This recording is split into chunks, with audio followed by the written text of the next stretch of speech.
bavuga ko ngo channel atari yacu, ariko kuri ino nshuro ubanza noneho baramaze kwemera ko ari yacu kubera igihe tumaze tutaploading.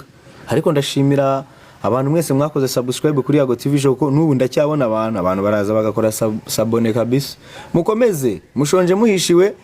Hari benshi bari barigambye rwose barashyize agati mu ryinyo bavuga ngo YAGO byararangiye. Oya, ngendagiye nibwirira abantu banjye mfite ukuntu connectingana nabo, abantu bo kuri YAGO TV show we connect, kubera ko murabizaho iriya channel yavuye we connect. So channel iracyahari, izanakomeza akazi, mwebwe muhumure. Channel ya YAGO TV show irahari, izanakomeza akazi. Hari nibyo nzabasharinga mu minsi iri imbere, mwe muhumure. Nuko narindi busy ndimo gukora kuri album yanjye ya gatatu, narindi busy ndimo gukora ku mushinga wanjye na Palaso, umushinga muri bubone vuba cyane. Niyo mpamvu natanze itangazo mbabwira ko ku cyumweru dufite video shoot. Dumba nakubonye, Dumba namubonye hano. Abandi bavugaga ko YAGO TV show ari ya click.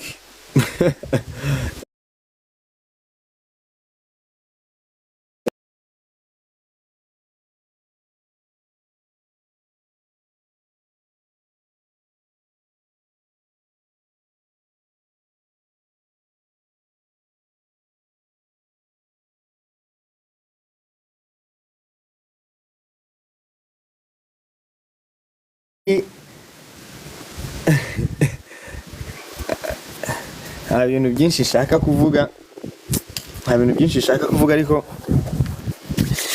mo ndaribwa content wise ndimo ndaribwa. Tuzagaruka. Oya, turahari, YAGO TV show irahari, ntimugire ikibazo. YAGO TV show irahari kandi izakomeza imirimo as soon as possible. YAGO TV show izakomeza imirimo. YAGO TV show izakomeza imirimo as soon as possible. As soon as what? As soon as possible. Abantu mwese rero mufite ubwoba muvuga muti YAGO TV show ntabwo izakomeza gukora. Oya, tuzakomeza dukore. Abantu mwese mwifuza kuzaza kunshyigikira, we have a video shoot on this Sunday. Yo, AR, thank you so much, brother. Thank you so much, brother. Vanessa and 80 Wagwan. Big energy, beautiful. Big energy, you know what it is. Rwandan teen. Yo,